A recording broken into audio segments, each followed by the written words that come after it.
I want to bring Dr. Uche into this conversation, right? And pretty much ask about, I understand that. Let's come to you, Dr. Uche Odim, and then have this conversation really. And I'm piggybacking off of Nnamdi's last remark, and this time it's about just a disparity when it comes to both candidates and their plans for diaspora at large, and the plans for each continent at large. Now, USA is a powerhouse, no doubt about it. The free world, the leader of the free world, the largest economy, and so whether or not it needs all this bilateral relationship, and Africa is also at the forefront. But what Nnamdi also stated is that Kamala doesn't have a clear policy, and Donald has been very clear that is going to be all about selfish interest. What do you make of that? Do you think that the Democrats, or Kamala representing the Democrats, do not have a clear policy for Africa, and Africa do not stand to benefit from both candidates? Yeah, I share some thoughts with him, actually. The truth is this, is that no matter how Africans are excited, especially Nigerians, I mean, some people doing special songs and all, even dancing and showing a shobi because of American election. That's practically a waste of time and all. America is America. And the truth of the whole matter is that every country, how you know the true test, how you know the true heart of a leader is that a leader cares for his citizens. Very important.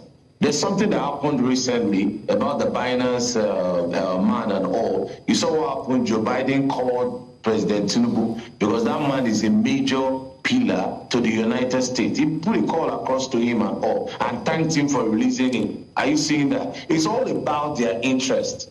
Now, Africa is a very, very... The truth of the matter is, I was talking with somebody the other day. The person told me, he said that the American election, this one, all excited and all the rest of it. I was even saying something about that. Look at what's happening. Donald Trump and Kamala Harris, it's like both of them are loggerheads. I told him, I said, the worst of Donald Trump and the worst of Kamala Harris, if we can even have the worst of them, it's even better for us in Nigeria or Africa. Our leaders should be ashamed of themselves. I mean, see what's going on out there.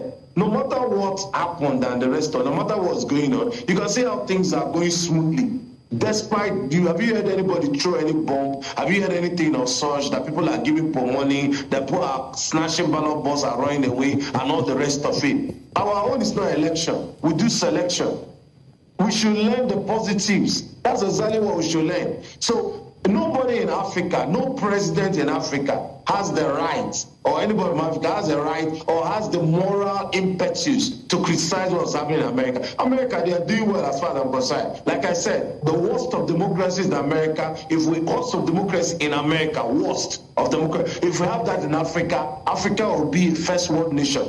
And that's the truth. So as far as I'm concerned, we have a lot to learn. Despite the fact that they're having all the whatever and all the rest of it. Let me tell you something. What they think about is America first. Whether Kamala Harris, America first.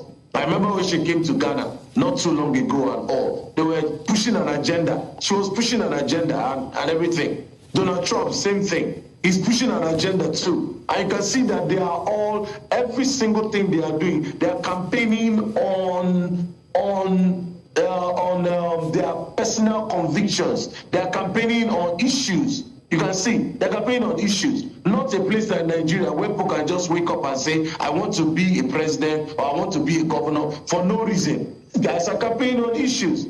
These guys are purpose-driven. The Republicans stand for something. The Democrats stand for something. And that is it.